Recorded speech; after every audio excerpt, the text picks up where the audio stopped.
Programme मद्दे मुकाबले में खुशामदीद। मैं हूं रबिया हसन और मेरे साथ मौजूद है रऊफ लास्टा। और आज के प्रोग्राम में जो टॉपिक्स हम शामिल करेंगे उसमें सबसे पहले मौलाना फजलुर रहमान ने हुकूमती आईनी मुसव्वदा मुस्तरद कर दिया। कौम की अमानत में खयानत नहीं कर सकते। मौलाना ने PTI से हाथ मिला लिया।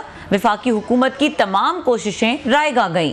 मोहसिन नकवी की मौलाना को मनाने की ताहाल कोशिशें। मुलाकात, नकवी फॉर्मूला काम करेगा या नहीं करेगा, इसके ऊपर बात करेंगे। इसके अलावा बात करेंगे 3 अंपायर्स को तौसीह देने के लिए आईनी तरमीम की जा रही है। बानी PTI का बड़ा इल्जाम, हुकूमत नए चीफ जस्टिस से खौफजदा क्यों, बड़ा इंकशाफ कर दिया।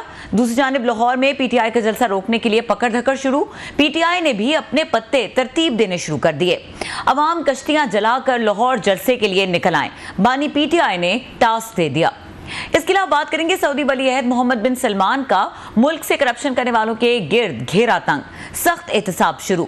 सऊदी आर्मी के लेफ्टिनेंट जनरल को गिरफ्तार कर लिया। 20 साल कैद, करोड़ों जुर्माना, जायदाद और रकम, तहाइफ और ज़रई ज़मीन जब्त करने का हुक्म। इसकी डिटेल्स क्या हैं, इसके ऊपर बात करेंगे। इसके अलावा बात करेंगे अहलिया के कपड़ों की तफसीलात जाहिर न करने पर बरतानवी वज़ीर-ए-आज़म मुश्किल में पड़ गए। तहकीकात शुरू। पाकिस्तान में कौन से वज़ीर-ए-आज़म और सुदूर की बेगमात को कहां से कितने तहाइफ मिले और उनका क्या बना, इसके ऊपर बात करेंगे। ये टॉपिक्स हैं जो आज के प्रोग्राम में शामिल कर रहे हैं। और हमारे साथ डिस्कशन के लिए हमें ज्वाइन कर रहे हैं सीनियर तज्ज़ियाकार आमिर इलियास राना साहब। उनको वेलकम करेंगे। अस्सलाम वालेकुम आमिर इलियास राना साहब। जी वालेकुम अस्सलाम। अच्छा राना साहब, जिस तरह से हम आज का पूरा दिन भी देखते रहे कि मौलाना की 2-3 दिन से ये सिलसिला चल रहा है, लेकिन आज हमने देखा कि एक वाज़ेह बयान मौलाना ने दिया जब वो असद कैसर के घर खाने पे गए, उनसे मिले और उन्होंने कहा कि इस मुसव्वदे को हम मुस्तरद करते हैं क्योंकि ये कौम के साथ अमानत में खयानत से मुतरादिफ है। अब ये एक बहुत वाज़ेह लाइन है जो मौलाना ने ली है। क्या डिटेल्स हैं आपके पास, क्या हुआ वहाँ पे? देखें, जो कुछ जब लीडरलेस गवर्नमेंट चल रही हो, अब लीडरलेस मैं इसलिए कह रहा हूँ कि जरदारी साहब भी लीडर हैं, शहबाज शरीफ भी लीडर हैं, लेकिन इस आईनी इस्लाहाती पैकेज को लीड किसने किया? जरदारी साहब खुद जा रहे हैं, बिलावल साहब जा रहे हैं, मोहसिन नकवी साहब जा रहे हैं जो एस्टैब्लिशमेंट के नुमाइंदे हैं, प्राइम मिनिस्टर जा रहे हैं। लीड किसने ली? सारे अपनी अपनी कहानी, और सब मौलाना साहब के पास जा रहे हैं, PTI भी वहीं जा रही है। मौलाना फजलुर रहमान तो एक सही सियासी मुदब्बिर बन के सामने आए ना, तो सबको खंदा पेशानी के साथ मिलते रहे, गुफ्तगू करते रहे, सुनते रहे, और जो भी पटड़ा कर दिया गवर्नमेंट के साथ, जो कुछ इलेक्शन में उनके साथ हुआ था उन्होंने उसको सूद समेत चुकाया। क्या भाई, फिर जिसने मेरे साथ हाथ किया था वो नहीं मान रहे थे, और जब गुफ्तगू शुरू हुई तो आपको पता है कि ये एंड करने से पहले जो आज फिक्रा का है, 1.5 हफ्ता पहले उन्होंने असेंबली में कहा कि अब फॉर्म 45 हो या 47 पार्लियामेंट यही चलेगी। इत्मीनान हो गया इनको सारों को कि जी बस मौलाना साहब तो हमारे हाथ में है, और सब लोगों ने इस तरह समझा कि सब तो वो जो शेख रशीद कहते हैं कि जेब की घड़ी है। मौलाना साहब सेशन भी बुला लिए और मौलाना साहब ने कहा भाई मेरे से बात किसने की है, मुझे तो बताओ आप। गवाही बिलावल भुट्टो भी दे रहे हैं कि जनाब ना कोई ऑफर किया ना मौलाना ने मांगा है। मैंने शायद 2-3 दिन पहले जब पिछले हफ्ते आपसे शायद बात की थी तो और जगह पे भी मैंने कही कि 1-2 लोग जो मौलाना फजलुर रहमान से हुकूमती टीम में आखिरी दिनों में मिले, उन्होंने कहा जी मौलाना अब इस खात्मे के बाद पॉलिटिकल बार्गेनिंग शुरू करेंगे। उन्होंने कोई मुतालबा नहीं किया, तो वो बिलावल साहब ने भी कर दी बात।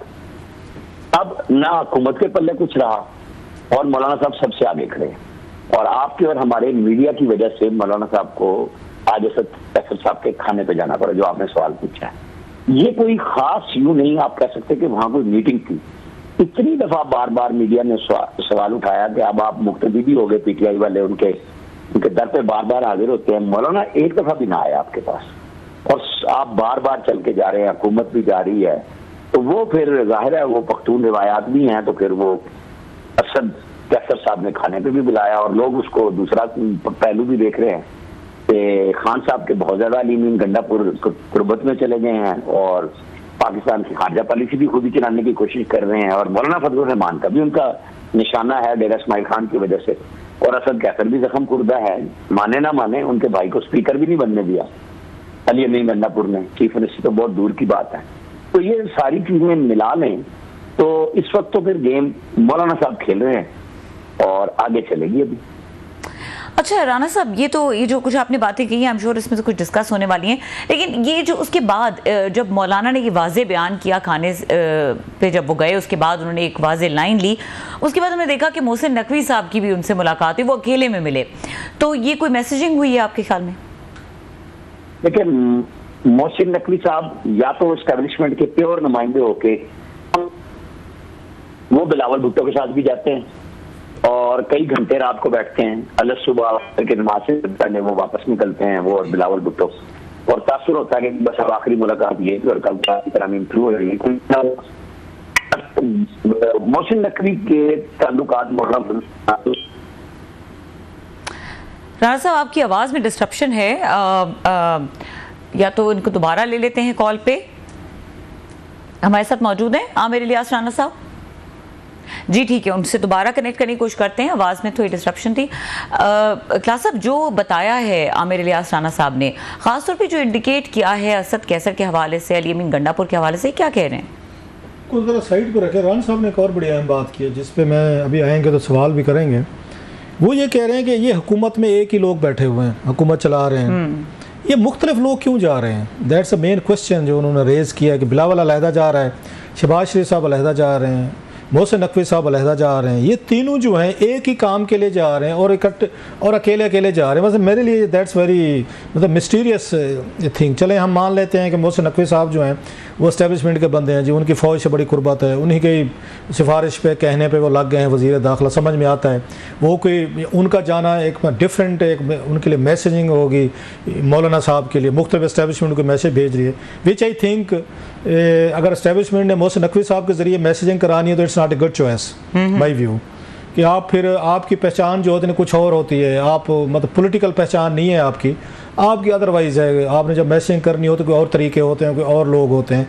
अगर मोहसिन नकवी साहब को सिविल ड्रेस पहना के आप उनसे कोई फौजी पैगाम दिलवाना चाहते हैं, इट वॉन्ट वर्क मेरा ख्याल है, और उसी का नतीजा आप देख रहे हैं नहीं निकल रहा।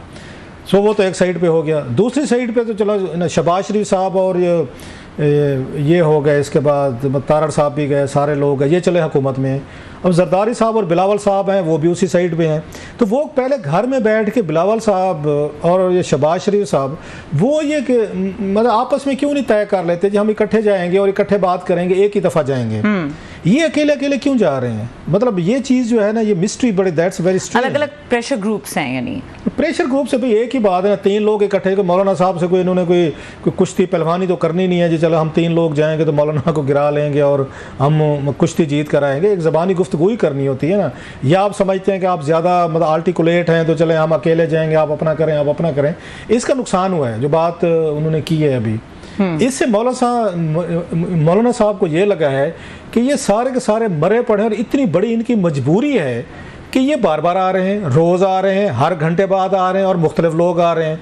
मतलब मेरे पास रोज़ाना 4 बंदे, कोई काम हो किसी एक बंदे का, मेरे पास रोज़ाना 6 बंदे आना शुरू हो जाएं और बार बार आना शुरू हो जाए, मुझे तो लगेगा यार भाई साहब ये तो फंस गए हैं, ये तो कोई चक्कर है, ये तो इनकी बहुत बड़ी मजबूरी है, ये तो मेरे बगैर तो इनका काम नहीं चलता, मैं तो पहाड़ पे चढ़ जाऊँगा। तो भाई पहाड़ पे तो आपने चढ़ा दिया मौलाना साहब को, अब उतारें कैसे?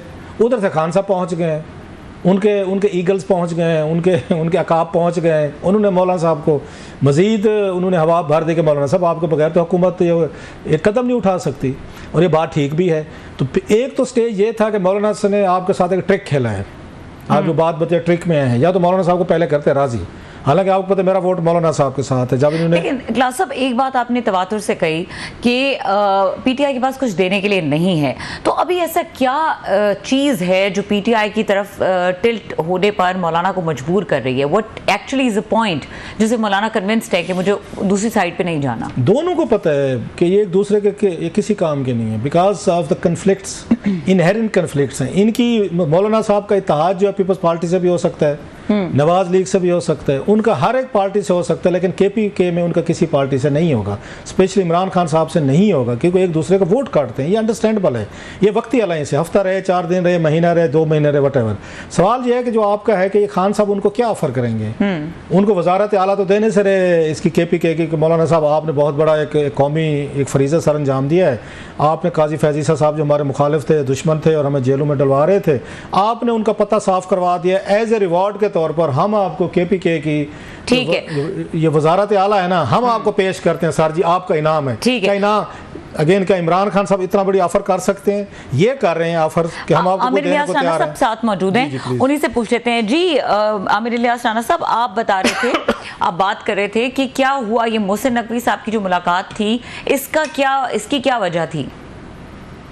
देखिए, मोहसिन नकवी तो चेक ही करने आ रहे हैं ना, क्योंकि ये सारे फेल हुए हैं पहले मरहले में अपने तौर पे। मौलाना तो तैयार है ना, वो आज जो उन्होंने कहा कि हम इस गैर आईनी मुसवदे को ही नहीं मानते, तो अभी जो वजीर कानून ने सुप्रीम कोर्ट बार एसोसिएशन के साथ बात की और वेबसाइट पे लगा दिया हम मुसवदा दे रहे हैं। थोड़ी देर पहले मेरी बात हुई खुर्शीद शाह साहब से भी, वो खुद तो लंदन जा रहे हैं 23 तारीख को, तो बता रहे थे कि चूंकि इमरान खान ने खुद COD साइन किया हुआ है, तो जो कॉन्स्टिट्यूशनल कोर्ट है उस पर तो इमरान खान भी मुत्तफिक हैं। नहीं, मैं आपकी बात कर रहा हूँ राणा साहब मैं बात कर रहा हूँ, सॉरी ब्रदर, ये मैंने अभी गूगल करके, मुझे अभी मेरे प्रोड्यूसर जो हैं वो भी आपकी तरह राना ही हैं, उन्होंने मुझे ये बात की कि इमरान खान साहब ने साइन किए हुए हैं इस पे COD पे। मैं इग्नोरेंस कह लें, मेरी लाइल्मी कह रहे हैं, मैं इतराफ़ कर लेता हूँ। ये कब की बात है? खान साहब ने कब इस पे साइन किए थे उस डॉक्यूमेंट पे? मुझे तो नहीं याद पड़ता, please correct me if I am wrong. कब ये बहुत बड़ी खबर होती है अगर इमरान खान साहब COD पे साइन करते। It might have been big story, मतलब ये मेरे से कैसे ये उसे स्किप हो गया? अगर हो तो मेरी बहुत बड़ी नलायकी है सर, आप जरा मुझे बताएं जरा सर। जिन दिन मेरा ख्याल है उन दिनों तो आप खुद भी और मरहूम अरशद शरीफ भी वहीं थे ना। ये खान साहब एग्जैक्टली सर, आप रुकिएगा, इमरान खान साहब हरगिज़ उस दिन वहां पे नहीं थे, वहां नहीं थे, बाद में भी नहीं थे, बाद में भी साइन नहीं किए। आप ठीक कह रहे हैं, लेकिन एक तरफ आदम नजीर तारड़ ने ये बात कही, दूसरी तरफ खुर्शीद शाह साहब ने बात की। मैं और आप दोनों ही हम चेक कर लेंगे कि क्या बाद में उन्होंने साइन किया। मैंने चेक किया है, वैसे मुझे तो नजर नहीं। आप प्लीज, आपके ज्यादा अच्छे सोर्सेज भी हैं, आपकी अंडरस्टैंडिंग भी बेहतर है। मैं भी इस प्रोग्राम के इसके बाद चेक कर लूंगा, लेकिन मैंने नाम कोट किया आपको खुर्शीद शाह। ठीक बात है आपकी। उधर आदम नजीर तारड़ कह रहे हैं, ठीक है, ये बात कई दिन से हम सुन रहे थे, आज 2 लोगों से ये एक ही वक्त में बात सामने आ गई। चलें, वो मानते हैं या नहीं मानते, ये तो बात अब अगली है ना, कि 19वीं तरमीम पे भी इत्तेफाक है कि उसको खत्म करें, ताकि ये जो जजों ने, चीफ जस्टिस साहिबान ने अपनी इजारादारी बनाई हुई है ना कि चिट पे जज रखने हैं, कम से कम ये पार्लिमान का कुछ तो 4 लोग और आ जाएंगे, फैसला करेंगे। बिल्कुल जो गिलानी साहब 0 खुद हो गए थे, चाहे वो कहें कि नून लीग ने दबाव किया था। मैं आपको बताऊं रऊफ साहब, जब जिस दिन ये यूसुफ रजा गिलानी को इफ्तिखार चौधरी ने दोबारा बेंच लगा के और हैंस फोर्थ विद का ऑर्डर किया था कि फौरी तौर पे वजारत उज़्मा से फारिग, उस दिन मैं लंदन जा रहा था और खुर्शीद शाह मुझे मिले एयरपोर्ट पे, इत्तेफाक की बात बता रहा हूँ, और अभी फैसला अनाउंस नहीं हुआ था और मैंने जहाज में निकल जाना था। जब फैसला आना था तो मुझे उसने कहा, खुर्शीद शाह साहब से मेरी बात है, उन्होंने कहा इस रजा को सजा मिलेगी। इन्होंने हमारी बात, वो रजा लफ्ज यूज कर रहे थे, और आज ये इफ्तिखार चौधरी इसे सजा देगा, इसे नायल करेगा। हम इसे मना कर रहे थे कि 19वीं तरमीम मत करो इफ्तिखार चौधरी से, ये मारेगा सबको, और आज इसे सजा मिलेगी, वो बिल्कुल नहीं छोड़ेगा। और उन्होंने सजा दी यूसुफ रजा गिलानी को, क्योंकि स्पीकर फहमीदा मिर्जा ने तो नहीं मानी थी ना वो सजा, आसिफ सईद खोसा वाली उड़ा के रख दी थी वो सजा, के नहीं मानती ना, तो फिर दोबारा दरखास्त गई और फिर उसके ऊपर सजा हुई थी। बहरहाल ये एक तारीख का हिस्सा है कि इत्तेफाक से हम उन सब चीजों को दोबारा दोहरा रहे हैं, बात कर रहे हैं। अब पीटीआई गलत नहीं कह रहा, मौलाना साहब अगले मरहले में सर राणा साहब, क्योंकि तारीख आप बड़े अच्छे तरीके से याद रखते हैं, तो अगर मैं गलत नहीं कह रहा, जो पहला फैसला आया था तो उसमें उन्होंने गिलानी साहब को 1 मिनट की सजा दी थी till the rising of the court, और मेरा ख्याल है उस वक्त ये आसिफ सईद खोसा साहब जो थे ना बेंच को, ये सदारत कर रहे थे, till the rising of the court दी गई थी, जिस पर गिलानी साहब ने इस्तीफ़ा नहीं दिया था, वज़ीरत उज़्मा नहीं छोड़े, जिस पर इमरान खान साहब और शायद बाद में नवाज शरीफ और शहबाज शरीफ साहब ये एक पटिशन लेके गए थे इफ्तिखार चौधरी साहब के पास कि जनाब ये इस सज़ा के बाद ये तो डिस्क्वालीफाई होते हैं, गिलानी साहब खुद तो छोड़ नहीं रहे, आप आर्डर करें। तो मेरा ख्याल एतजाज़ एहसन साहब अपेयर्ड एज अगेन अटॉर्नी इनके गिलानी साहब के ब्याह पे, तो उस वक्त तो नाहल कराने वाले तो इमरान खान साहब, नवाज शरीफ साहब और ये शहबाज शरीफ साहब सारे शामिल थे, इन्होंने जाके एग्जीक्यूट करवाई थी सर उस सज़ा का फैसला सर। जी, चूंकि स्पीकर फहमीदा मिर्जा ने उस सजा के ऊपर यूसुफ रजा गिलानी को नाअहल नहीं किया था, रूलिंग दी थी उन्होंने, ठीक है, रूलिंग दी, और वो वजीर आजम के तौर पे काम करते रहे। फिर ये दोबारा बेंच नया बना, उसमें शायद एहसन इकबाल ने दरखास्त दी थी या किसने दी थी, अगेन चेक करने वाली बात है, लेकिन उसमें PMLN शामिल जरूर थी कि भाई जब एक सजा हो चुकी है तो उसके ऊपर आपको अमल दरामद करवाना चाहिए सुप्रीम कोर्ट को। तो इफ्तिखार चौधरी साहब खुद बैठे थे उस बेंच में, और साकिब निसार भी थे, मेरा ख्याल साकिब निसार भी साथ थे, क्योंकि वो जो है ना शायद उन्होंने तौहीन अदालत का केस का कानून खत्म किया, कुछ इस किस्म की मुझे फौरन याद नहीं आ रही, लेकिन आपकी बात से चीजें जहन में एकदम क्लिक हो रही हैं कि वो फिर उन्होंने स्ट्राइक डाउन भी कर दिया था तौहीन अदालत का कानून खत्म करने का, कि आप नहीं कर सकते और फलां नहीं कर सकते।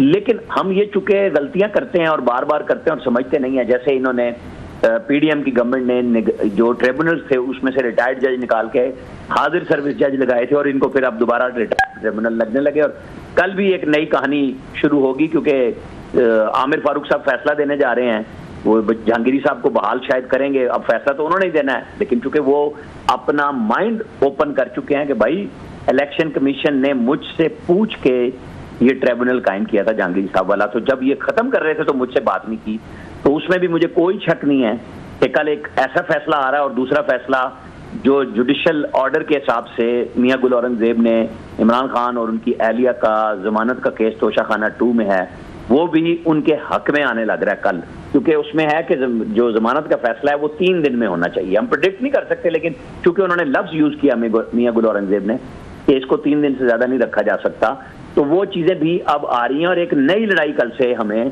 शुरू होती हुई नजर आएगी।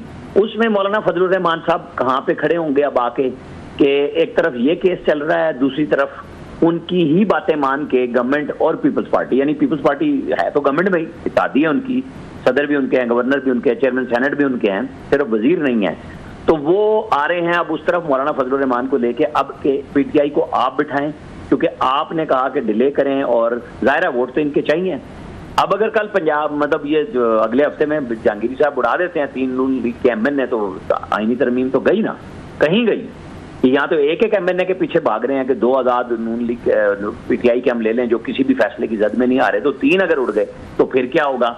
हम मफरूजे पे बात कर रहे हैं ना इसके वक्त, तो ये तो एक बड़ी नई लड़ाई शुरू होने जा रही है और ठीक ठाक किस्म की होने जा रही है। अभी तो हम आईनी तरमीम को कर रहे हैं, कल से कानून की एक नई लड़ाई शुरू हो जाए। मतलब है कोई सुकून नहीं है, वैशी को सुकून से क्या मतलब, जो बड़ी मशहूर ज़माना गज़ल है, इस मुल्क में सुकून से हमें क्या मतलब है कोई ना कोई रोज़ की बुनियाद पे कोई फड्डा डांग सोटा लड़ाई मार कुटाई वो चलती रहेगी, हमारे भी शो चलते रहेंगे, अवाम भी ज़रा बिजी रहेगी। अच्छा सर जी, अभी रबिया ने मुझसे पूछा है कि हुकूमतों को जो हम बात कहते रहते हैं कि हुकूमतों के पास मौलाना साहब को देने के लिए बहुत कुछ है, वही मैं बार बार एक ही डायलॉग बोलता हूँ, लोग इसे उनका बोर होगा। दीवार फिल्म वाला जो है सर, अमिताभ बच्चन वाला, अमिताभ बच्चन के अपने भाई से वो होगी ना, उस तरह मेरे पास बंगला है, कोठी है, गाड़ी है, बैंक बैलेंस है, तुम्हारे पास क्या है? उस गरीब ने कहा मेरे पास माँ है। हुकूमतों के पास वो बंगले, कोठियाँ, महल, बैंक बैलेंस सब कुछ है, तो इमरान खान साहब के पास क्या है? मौलाना साहब को वो क्या देंगे? मौलाना साहब जो उनके साथ इसे जफ्फी डाले खड़े हैं सर, उनको वहाँ से क्या मिल सकता है?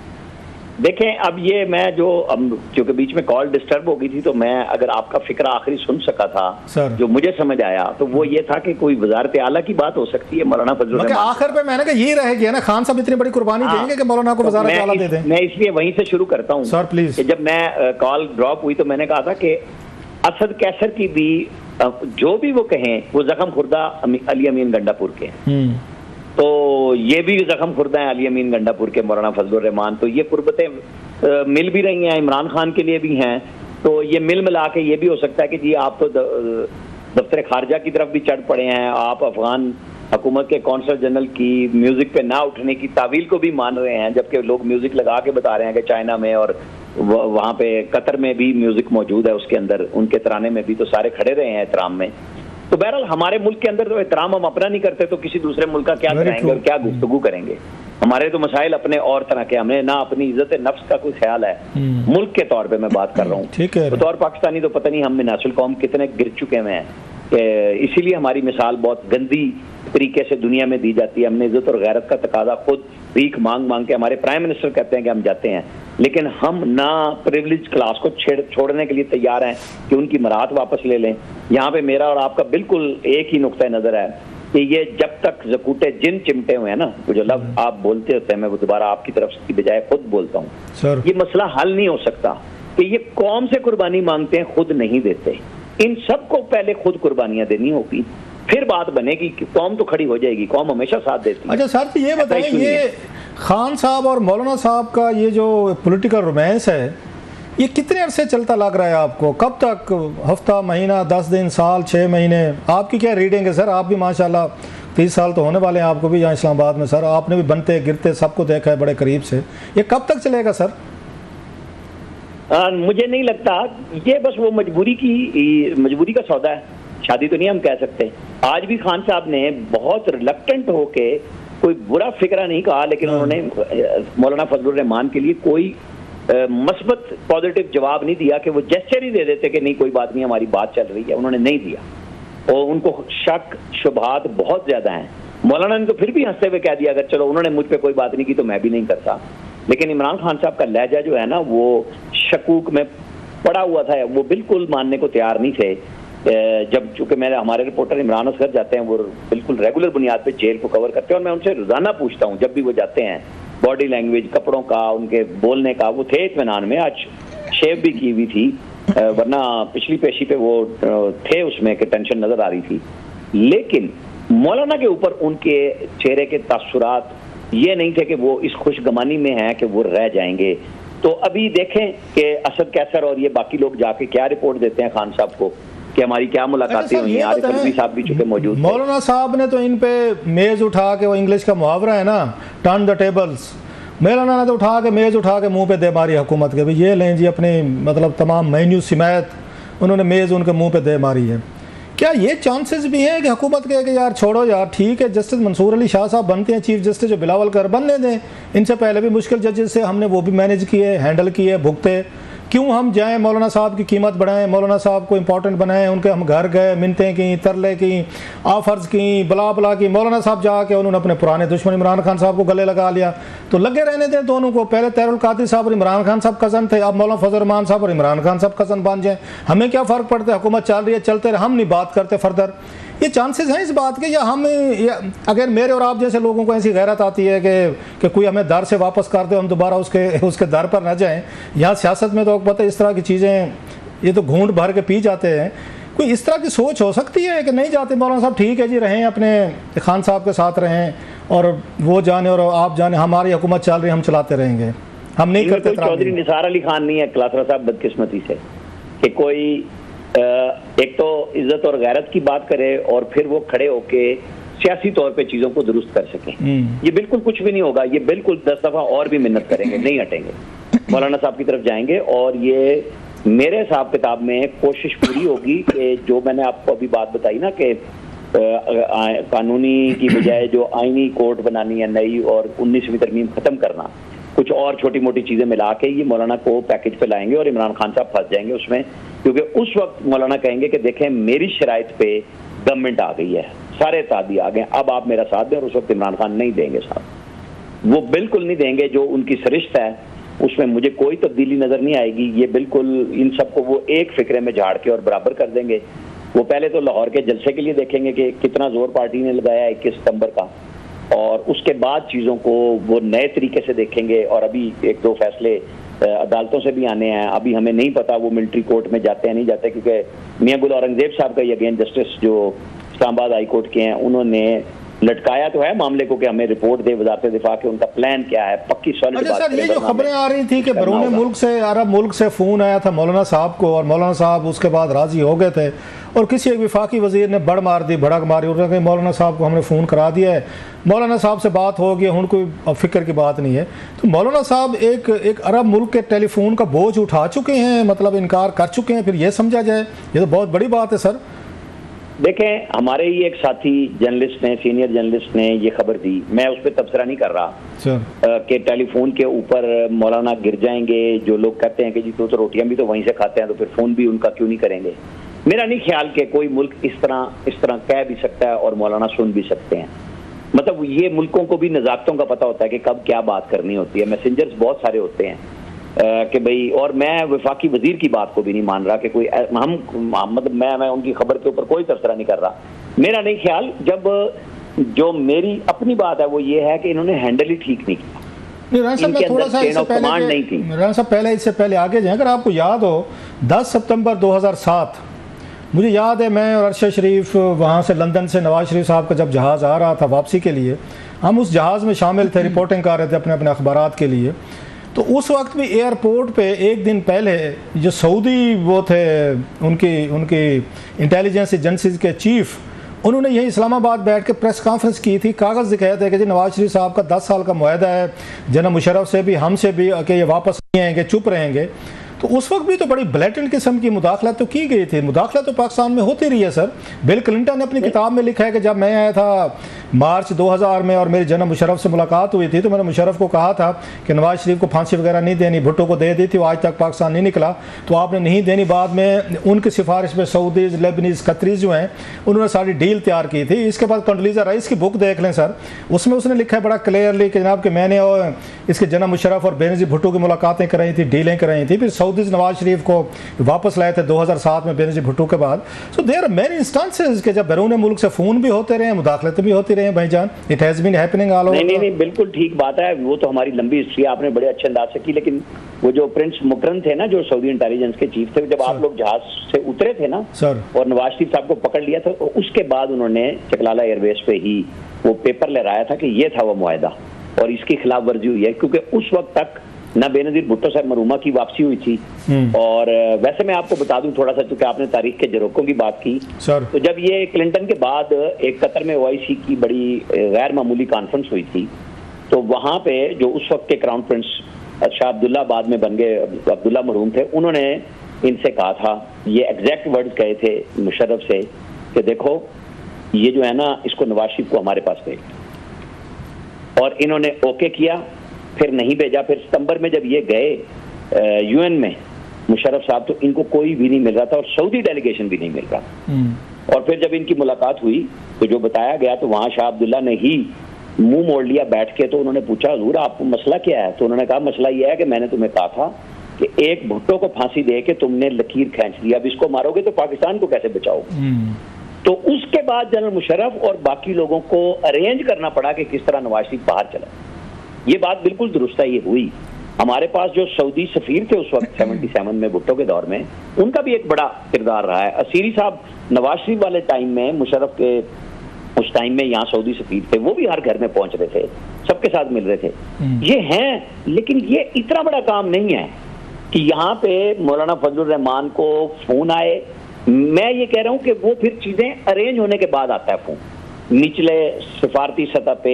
मौलाना ने कुछ दिनों के लिए टाइम तो नहीं मांगा कि जनाब इतना रोला पड़ गया है, शोर पड़ गया है, मेरी भी कोई लोग कल को मुझे कहेंगे जैसे जनाब मुशर्रफ को टांट किया जाता है जी, वो देखें जी कि 9/11 के बाद एक टेलीफोन कॉल पे ढेर हो गए थे अमेरिका की, मैं भी एक यहाँ से एक अरब मुल्क की कॉल से मैं भी ढेर हो गया था, मुझे भी टांट किया जाएगा। तो कुछ दिन ठहर जाए, ज़रा मतलब मट्टी शट्टी धूल शूल बैठ जाए, बात कर लेंगे, देख लेंगे। और आप वाली बात मुझे समझ में आती, कल मैं ये बात कह भी रहा था कि मौलाना और बिलावल एक जॉइंट एक ड्राफ्ट लेकर आएंगे, ये पेश करेंगे, हुकूमत को निकाल के कहेंगे, हुकूमत को कहेंगे अब आप इसके हाथ में वोट डालें, ताकि लोग ये ना कहें मौलाना साहब जो है ना वो बिक गए हैं, झुक गए हैं।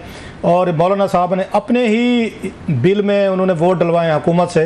और आपकी बात ठीक है, इमरान खान ना करेंगे तो मौलाना साहब कहेंगे मैं क्या करूँ, हमारा बिल था, बाकी पार्टी ने जाने, खान ने नहीं डालना। ये स्ट्रैटेजी मुझे लगती है, लेकिन ये कितने तक ये फेस सेविंग रहेगी, क्योंकि महीना तो एक है सिर्फ। देखिए वो एक साहब फरमा रहे थे 25 अक्टूबर अभी बहुत दूर है मुज़ाकरात करने, मतलब दिल्ली हनोज दूर अस्त, आप ये कह रहे हैं कि नहीं 25 अक्टूबर वो कह रहे थे दूर है। लेकिन अगर कॉन्स्टिट्यूशनल कोर्ट की तरफ बात चली जाती है तो चाहे उसमें काजी फायदी सा है या नहीं है, अगर ये बन जाती है तरमीम, तो फिर सुप्रीम कोर्ट का सियासी काम तो खत्म हो जाएगा ना। और इस मुल्क के सियासत सुप्रीम कोर्ट से, फौज से निकलनी चाहिए ना, जिनका काम है सियासत उनकी तरफ रहनी चाहिए। ये सियासतदानों के सोचने का काम है कि कैसे बचा सकते हैं। तो राणा साहब हम खबरें क्या करेंगे, शो क्या करेंगे, अगर डांस छोटा खत्म हो गया, फड्डे खत्म हो गए, या अदालतें बन गई, काम आराम सुकून से चल गया, तो हमारा काम कैसे चलेगा भाईजान? मैं आपको ना फिर 1997 में ही ले जाता हूँ। मैं नवाज शरीफ साहब के साथ मलेशिया गया और वहां पे हमें ना उन्होंने बिल्कुल सबको पीछे कर दिया, रेड टेप लगा के ना कि जर्नलिस्ट पीछे रहें। और सरताज अजीज मरूम वजीर खारजा थे। अगले दिन ना मैंने सुबह उनसे कहा, मैं खैर जो हुआ वो तो लंबी बात हो जाएगी, मैंने कहा ये देखिए ये एजुकेशन लीड है। कहने लगे तुम लोग बाद नहीं ना आते, ये मातीर ने यही किया ना तुम्हारे सब लोगों के साथ यहाँ पे, तो ये मुल्क तरक्की कर गया है। यहाँ पे एजुकेशन ही लीड छपती है भाई, तो मुल्क तरक्की कर गया। यहाँ हमने भी तो बाद आने का, ना आने का ठेका लिया ना। कि कोई काम ऐसा नहीं करना। ये भी खबरें इसलिए बनाई जाती हैं कि लड़ जाओ, फोन आ गया है, फलाना आ गया, कि रास्ता कोई। राणा साहब, ये इतने बच्चे हैं, चूचे हैं, रोटी को चोची कहते हैं कि आपके मेरे कहने पे लड़ पड़ते हैं। ये बड़े सादा लोग हैं, आपसे बेहतर कौन जानता है? ये कोई मतलब क्या कहूँ मैं टीवी पे बैठ के, नहीं, बड़े बात सिंपल किया है, ये आप और मेरी बातें सुन के लड़ते हैं, यहाँ पे लड़ते हैं भाईजान। नहीं, मेरी बड़ी रीडिंग है इस पे, आपसे आपका इख्तलाफ जरूर होगा, लेकिन नवाज शरीफ ने अगर पाकिस्तान को दोबारा खड़ा कर दिया था दहशतगर्दी के बावजूद, और इतनी बिजली जीरो हो गई थी, चाहे जैसे भी मंसूबे थे, पाकिस्तान को ला खड़ा किया था दोबारा, तो फिर किसका शौक हुआ था कि नहीं ये तो अगला इलेक्शन स्वीप कर जाएगा, इसको मारो। तो कहीं पनामा आ रहा था, कहीं एक्सटेंशन चल रहा था, आपसे फिर बहस करेंगे, तो हमने भी नहीं ना चलने दिया किसी ने। इस पे बहस करेंगे आप और मैं किसी वक्त, इस पे बहस होगी आपसे। ठीक है, बहुत शुक्रिया आमिर इलियास राणा साहब, हमसे एक्सक्लूसिव गुफ्तगू कर रहे थे। यहाँ पे वक्त हुआ है ब्रेक का। ब्रेक के बाद बात करेंगे, हमारे साथ लंदन से बराह रास्त मुर्तज़ा अली शाह साहब मौजूद होंगे, सीनियर सहाफ़ी हैं, उनसे बात करेंगे ये जो तहाइफ का मामला है और उसके ऊपर तहकीकात भी शुरू हो गई हैं, अहलियाँ हैं वज़ीर आज़म की, और उसके बाद एक कंपैरिजन हमारे पास भी मौजूद है। हमारे भी कुछ तहाइफ हैं जो मिलते हैं, मिनिस्टर्स को भी मिलते हैं और फिर उनके अहलिया को भी मिलते हैं, और फिर उसके ऊपर किसी किस्म की कोई जस्टिफिकेशन देने के लिए भी वो तैयार नहीं होते, मानते भी नहीं हैं कि ये कोई गलत चीज़ है।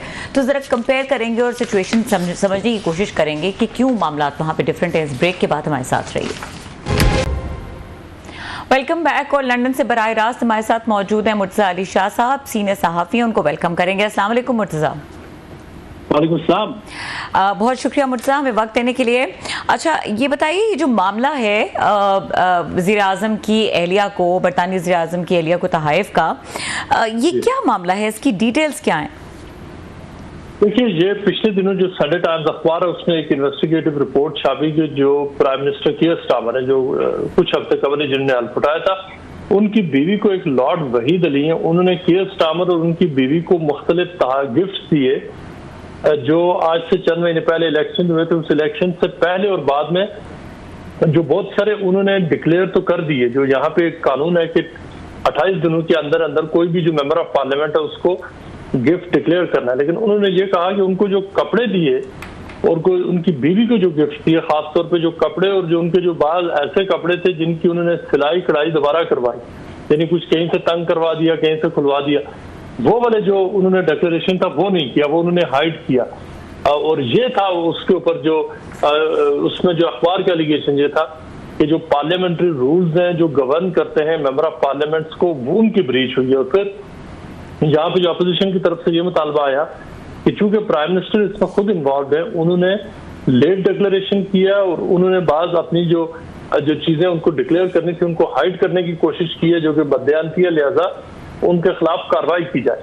तो ये है पूरा कि उनकी बीवी ने, चूंकि बाय लॉ जो प्राइम मिनिस्टर और उनकी बीवी को जो उनके स्पाउस हैं, चूंकि वो 10 डाउनिंग स्ट्रीट में रहती हैं, यहाँ पे आवाम के खर्चे पर रहती हैं, उनको कोई भी कोई गिफ्ट मिलेगा वो उनको डिक्लेयर करना पड़ता है, पब्लिक करना पड़ता है। जो हाउस ऑफ कॉमन्स का जो पार्लियामेंट का एक रजिस्टर ऑफ इंटरेस्ट है वहां उनको लिखना पड़ता है, ये उन्होंने नहीं किया, जिसकी बुनियाद पर जो मुतालबा किया गया कि उनका इस पे मुआवजा किया जाए। लेकिन 10 डाउनिंग स्ट्रीट ने ये कहा कि उन्होंने लेट जो 28 दिन के अंदर इसलिए डिक्लेयर नहीं किया कि वो रूल्स पूछ रहे थे और रूल्स पूछते हुए उनको कुछ टाइम लग गया, और अब उनसे मुतालबा ये किया जा रहा है कि जो कमिश्नर फॉर स्टैंडर्ड्स है वो उनको इन्वेस्टिगेट करे। लेकिन अभी जो आज हमने इस शो में आने से पहले मैंने क्वेश्चन भेजे थे डाउनिंग स्ट्रीट को, डाउनिंग स्ट्रीट ने ये कहा है कि उनको जो कमिश्नर्स ऑफिस है उन्होंने ये कंफर्म किया है कि वो ये समझते हैं कि रूल्स ब्रीच नहीं हुए और वो उसको इन्वेस्टिगेट नहीं करेंगे। लेकिन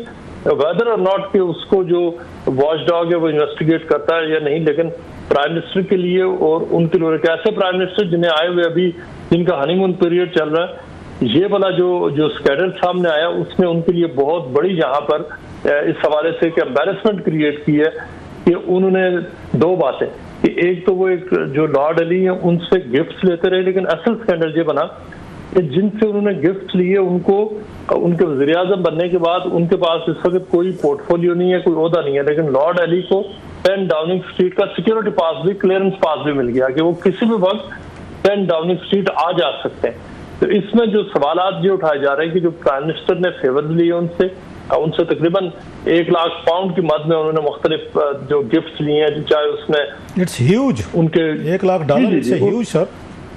जी, उन्होंने देखें क्लासा साहब ये किया कि तकरीबन जो बड़े महंगे वाले ग्लासेस होते हैं 15-20 हज़ार के, तो मुख्तलिफ किस्म के वो उनको जो ऐनक की जो नजर वाली जो ऐनकें होती हैं वो दी, उनको जो वर्किंग सूट्स हैं, जो काम के दौरान जो सूट्स पहनते हैं वो दिए, उसके अलावा उनके कपड़े मुख्तलिफ डिजाइनर लेके दिए, और उनके जो इलेक्शन कैंपेन के दौरान उनकी जो मुख्तलिफ जगहों पे जो रेजिडेंस थी, जो अच्छी सिक्योर लोकेशन थी, 20,000 तक तकरीबन उन्होंने वो खर्च किए। ये वो चीजें हैं जो बाद बहुत सारी केयर स्टामर ने तो डिक्लेयर की हुई थी, लेकिन जो बीवी के जो कपड़ों वाला खास तौर पे जो मामला था, ये उन्होंने लेट डिक्लेयर किया, जिसके ऊपर उनके ऊपर अब सवाल उठ रहे हैं। देखिए, आपकी गुफ्तगू सुनकर मैंने कल भी एक लफ्ज यूज किया था, फिर कर लेता, मुझे बड़ी कमीनी खुशी हो रही है सर कि हमारे यहाँ हम समझते हैं सिर्फ पाकिस्तान जैसे मुल्कों में ये काम होते हैं जनाब, यहाँ पर इसी तरह का बेगमात जो है ना वो तोशे खाने में लूट मार मचाती हैं, लोगों से गिफ्ट्स लेती हैं, अंगूठियाँ, घड़ियाँ, हार, या मतलब है यहाँ पे गोल्ड, ज्वेलरी, एनीथिंग। पिछले दिनों सुना भी होगा आपने। तो ये तो अगेन ये भी खुशी हुई कि कम से कम ब्रिटेन जैसे मुल्क में जिसकी हमें यहाँ मिसालें दी जाती हैं बड़ी बड़ी, हमेशा जो भी लीडर उठता है वो पहले हमें उसके ब्रिटेन की ज़रूर मिसाल देता है कि देखा वहाँ बरतानिया में ऐसे नहीं होता। तो चलें, वहाँ पर भी ऐसी ख़वातीन पाई जाती हैं सर, जो आपने बताई बड़ी डिटेल से कि $1 लाख तक की उन्होंने भी शॉपिंग कर लिए, कपड़े, जूती, वार्डरोब, सारी चीज़ें उन्होंने ले ली हैं। कम से कम आपका इस बात में शुक्रिया अदा करता हूँ, आपने हमें बहुत सारे बोझ से रिलीव किया कि हम अकेले नहीं हैं। हर वक्त हमारे ऊपर बातें होती रहती, दुनिया में और भी बहुत सारे मुल्क हैं बड़े एडवांस, जहाँ की बेगमात इसी तरीके से ही ये लेती हैं, गिफ्ट्स लेती हैं जैसे हमारे यहाँ लिए जाते हैं। ये क्लासा साहब यहाँ पर भी बिल्कुल उसी स्केल पे चलता है। सिर्फ ये है कि यहाँ पे वो ये कहते हैं कि आप डिक्लेयर कर दें ताकि पता चल जाए कि आपने जी, तो बहुत सिर्फ ये डिक्लेरेशन का मतलब ये है कि पता चल जाए कि किसने क्या दिया। अच्छा, ये तो जो केयर स्टामर की जो मिसेज है वो इतने को अमीर बैकग्राउंड से नहीं है। जो पिछले वज़ीर-ए-आज़म थे ऋषि सुनक, उनकी जो बीवी थी, जो वो मल्टी बिलियनर फैमिली है उनके इंडिया में, पूरी दुनिया में उनके कारोबार है, उनके यहाँ जो उनके साथ भी ये स्कैंडल सामने आया था कि उन्होंने बहुत सारी चीजों में ऋषि सुनक ने अपना इंटरेस्ट डिक्लेयर नहीं किया था। उनके लिए तो बहुत सीरियस, मतलब 250-300 मिलियन का एक स्कैंडल सामने आया था कि उन्होंने तो छुपाया था। उससे पहले जो बोरिस जॉनसन की मिसेज थी, जो 10 डाउनिंग स्ट्रीट में थे, उनके यहाँ बच्चे की पैदाइश हुई, तो हमारे यहाँ पे दोस्त हैं डॉक्टर अशरफ चौहान, उन्होंने बच्चे की पैदाइश पे उनको तकरीबन 1,500-2 हज़ार पाउंड का गिफ्ट भेजा था, जो अगले दिन डाउनिंग स्ट्रीट ने वेबसाइट पे डाल दिया। हमने वहां देखा और चौहान साहब से पूछा कि चौहान साहब हमें तो पता ही नहीं कि आपने इतना उनको गिफ्ट दे दिया। चौहान साहब हमें तो कॉफी नहीं पिलाते, चाय तक नहीं पिलाते कैफे में, कोस्टा में या स्टारबक्स में, तो उनको जनाब आपने 1,500-2 हज़ार पाउंड के गिफ्ट भेज दिए। उनसे गिला तो करना था थोड़ा सा। बिल्कुल किया, और मैंने उनसे खाना भी खाया। मैंने कहा जी आप हमें तो मतलब वहाँ अगर 10 डाउनिंग स्ट्रीट, अच्छा ये डिक्लेयर्ड गिफ्ट था, मुझे ये भी पता है कि वो अदरवाइज भी काफी उनके करीब रहे, बट द पॉइंट बीइंग के यहाँ पे इस तरह की चीज जो है ना, ये गिफ्ट द्वारा लिए जाते हैं। अभी मैं आपको बताऊं, जो लास्ट वीक एक एमपी है, नाशा एमपी, वो पाकिस्तान थी, जो एक चैरिटी है उसके बिहाफ पे गई हुई थी, तो वो वहां से उन्होंने किसी हवाले से कॉल की, तो वो बता रही थी कि अब मैं कराची में इस वक्त चैरिटी के लिए गई हूँ, लेकिन मैंने आने से पहले ही डिक्लेयर कर दिया था कि ये टिकट भी उन्होंने दिया है, इतना पोटेंशियली खर्चा होगा ये भी वो पे करेंगे, और ड्यूरिंग पाकिस्तान जितना भी खर्चा होगा वो सारे के सारा उसकी चैरिटी जिम्मेदार है। तो यहाँ पे है ये कि ये जो हॉस्पिटैलिटी है ना, ये होती है, लेकिन उसकी फॉर्म डिफरेंट है। आपने जो बताया, मतलब ये वहीद अली साहब है मेरा ख्याल है नाम है, और भी जिस तरह आपने बताया पिछले माजी में भी बोरिस जॉनसन हो या पिछले प्राइम मिनिस्टर थे, ये आखिर क्यों गिफ्ट करते हैं? मतलब और भी बहुत सारे लोग हैं, यूके में होंगे 4 करोड़ के आबादी, अगर मैं गलत नहीं कह रहा, please correct me for wrong, तो प्राइम मिनिस्टर या उनकी बेगमात को गिफ्ट क्यों दिए जाते हैं सर? Any reason? ये इसको क्लासा साहब, ये क्रोनिज्म है, फेवरेटिज्म है, ये बिल्कुल इसकी फॉर्म डिफरेंट है। हमारे यहाँ थोड़ा क्रूड फैशन में होता है, यहाँ पे इसका नाम ये देते हैं। अच्छा, लॉर्ड वहीद अली ने इससे पहले लेबर पार्टी को तकरीबन 7-8 लाख पाउंड इससे पहले वो डोनेशन दे चुके हैं, जो डिक्लेयर्ड है। अच्छा, डिक्लेयर्ड तो एक चीज है, ये बहुत सारे हवालों से अनडिक्लेयर्ड काम भी होता है, वो एक्चुअली वो बड़ा बारीक वारदात डाली जाती है, वो पकड़ा नहीं जाता। जो ये हॉस्पिटैलिटी हो गई, गिफ्ट, फेवर, मुख्तलिफ दूसरे ममालिक में जाके ट्रीट करना, आगे पीछे, ये सारा कुछ यहाँ चलता है, लेकिन इसमें जो रूल्स काफी सख्त हैं कि आपको डिक्लेयर करना पड़ता है, और अगर वो डिक्लेयर नहीं करना पड़ता तो उसमें पकड़। अब करते क्यों है, बड़ा इंटरेस्टिंग है ये। देखिए जितने भी लोग यहाँ पार्टी डोनेशन देते हैं ना, उनका नजरिया कोई नहीं है। वो डोनेशन इसलिए देते हैं कि किसी ने लॉर्ड बनना है, किसी की ख्वाहिश है कि वो अगर मेंबर ऑफ पार्लियामेंट नहीं बन सकता, टिकट नहीं मिल सकता, तो हाउस ऑफ लॉर्ड चला जाए। और कंजर्वेटिव पार्टी और लेबर में उन लोगों को पार्टीज में प्रमोट किया जाता है जो डोनेशन देते हैं। जितना बड़ा आप डोनेशन देंगे वो उतनी बड़ी जल्दी आपको जो है ना वो पहिए लगते हैं आपकी फाइल चलो मेरी आपकी एफर्ट होंगी, इंसान है, ग्रीड है, टेम्पटेशन है, आपकी मेरी कोशिश होगी हाउस ऑफ लॉर्ड्स में पहुंच जाए, MNA बन जाए, सेनेटर बन जाए, किसी के क्रोनी लग जाए, हमें कोई पास मिल जाए वज़ीर आज़म हाउस का, हम जब फ़ोन करें वो फ़ोन हमारा उठाएं, हमें घर खाने पे पिलाएं। चले हमारी समझ आते हैं, इंसान है, कमज़ोर है, लालच है, लेकिन जो प्राइम मिनिस्टर बैठे होते हैं उनको नहीं पता होता कि जनाब कि ये लोग जो हमारे ऊपर खर्च कर रहे हैं, there are no free lunches, और मेरी बेगम को हीरे जवाहरात, अंगूठियाँ, कपड़े, जूते, नील पॉलिश, मेकअप सामान सब कुछ लेकर दे रहे हैं, तो इनके क्या मोटिव्स हैं। और मैं प्राइम मिनिस्टर हूँ, किसी भी मुल्क की बात कर रहा हूँ, पाकिस्तान हो या, तो मुझे इस चीज़ का ख्याल करना है, अपनी बेगम को समझाना है कि मोहतरमा एक्सीलेंसी आपने काम नहीं करने, मेरे ऊपर बैड नाम आएगा, मेरे ऊपर स्कैंडल आएगा। तो ये खवातीन इन सेंसिटिविटीज़ को नहीं समझती कि इन चीज़ों की वजह से हमारे खामदों पे कितने बड़े मसले आएंगे, स्कैंडल बनेंगे, स्टोरीज बनेंगी, और कल को इनको जवाबदेही होगी, या वही पुरानी इंसानी लालच कि कोई नहीं आने दें, क्या कर लेंगे, लोगों को पता चल जाएगा। डिक्लेयर करना भी मेरे नज़दीक again it's a corruption. Declare करें ना करें, वो कानून आप खुद बनाते हैं, अपने लिए बनाते हैं, आप बैठ कर बनाते हैं। तो बेगमात को ये बात समझ में नहीं आती कि अपने मियाँ को इतनी बड़ी एम्बेरसमेंट का शिकार करती हैं। ये इसको रेजिस्ट करना क्लासा था बड़ा मुश्किल है। देखिए अगर कोई, अब देखें मैं आपको एक बड़ी सीसी की जो केएस टावर की मिसेज है उनकी मिसाल दूं। अब उन्होंने अच्छा बाकी तो जो चीजें रिसीव की लॉर्ड वहीद अली से वो की, उन्होंने अपने जो पुराने कपड़े हैं ना उनको वो भी दिए कि आप अपना, उनके चूंकि बहुत बड़ा $multi-million के उसकी पहले कंपनी रह चुकी है जो रिटेलर की, कि उन्होंने अपना जो यहाँ पे VIP बुटीक है वहां से उनके जो पुराने कपड़े हैं ना उनकी एडजस्टमेंट करके भी दी, यानी इसके भी पैसे उन्होंने नहीं दिए। हम तो समझते हैं कि पाकिस्तानी मुफ्त हो रहे हैं, यहाँ इससे भी ज्यादा खराब सिचुएशन है। मतलब हम पाकिस्तानियों को हौसला रखना चाहिए। ये जो हर वक्त रोना तबा स्यापा डाली रखते हैं ना कि हम ही करप्ट कौन है, हमारे यहाँ ये पैसे बनाए जाते हैं, हमारे यहाँ गिफ्ट लिए जाते हैं, हमारे यहाँ पे डोनेशन लिए जाते हैं, माल बनाए जाते हैं, हीरे की अंगूठियाँ, ज्वेलरी वगैरह, ये दुनिया भर की हर जगह पे होते हैं। वज़ीर आज़म भी करते हैं, उनकी बेगमात भी करते हैं। ये स्यापा सिर्फ हमारे यहाँ है कि जनाब क्यों करते हैं और कैसे करते हैं। ये तो यूनिवर्सल है सर, मुझे तो बड़ी तसल्ली हो रही है, I am feeling very satisfied. ये यूनिवर्सल काम है। जी जी जी ये बिल्कुल यूनिवर्सल है। और यहाँ तो आप ये देख लेना कि एटलीस्ट हमारे यहाँ तो बड़े बड़े गिफ्ट लेते हैं। आपने ये नहीं सुना होगा कि कपड़े एडजस्ट कराने के लिए भी जो उसकी जो है वो कढ़ाई या पुराने कपड़ों की, ऐसा काम हमारे यहाँ तो आज तक नहीं हुआ। वैसे वही साहब को लास्टली सर आपसे हमेशा बड़ी अच्छी गुफ्तगू रहती है, you're full of information and narrate story in a wonderful way. जरा वही साहब को भी किसी वक्त चेक करेंगे, भाईजान आपने मतलब हमें तो कभी नहीं दिया तोहफे तहत किसी आम मतलब ब्रिटिशर्स को, तो इनको क्यों दिए, किस लिए, जरा उसका जरा इंटरव्यू मारें ब्रदर को, चारा उसको तो ढूंढ निकालें कुछ कि ये उन्होंने क्यों दिए। ये वहाँ के मलिक रियाज, ये वहाँ के मलिक रियाज तो नहीं है जैसे मलिक रियाज साहब यहाँ पे गिफ्ट देते हैं, काना करते हैं बकौल इमरान खान साहब को, ये उस तरह के तो नहीं है भाई साहब वहाँ पे।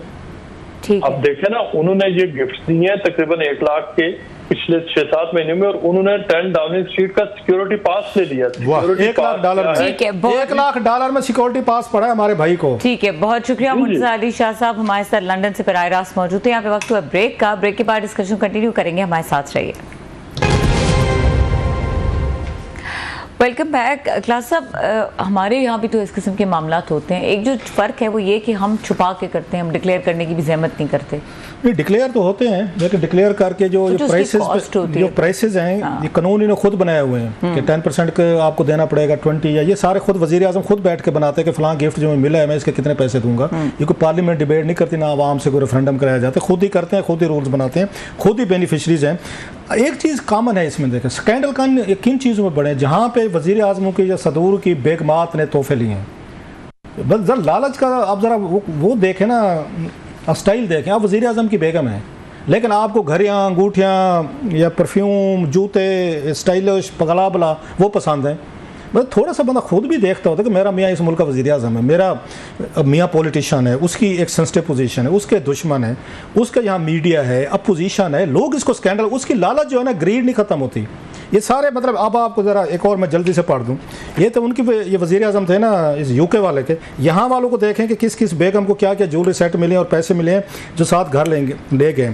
ये साबिक़ वज़ीर शाहिद खाकान अब्बासी साहबा की बेगम साहब को 10 करोड़ रुपए के मलियत का ज्वेलरी सेट मिला। इसके बाद ये इमरान खान साहब की मिसेज जो है बुशरा साहब 1 करोड़ 80 लाख ये मालियात का ज्वेलरी सेट इनको मिला। अच्छा, इसके बाद आप आगे चले, सदर ममनू हुसैन जो हैं इनकी बेगम को 2 करोड़ और 93 लाख रुपए का डायमंड और सोने का नेकलेस ब्रेसलेट मिला।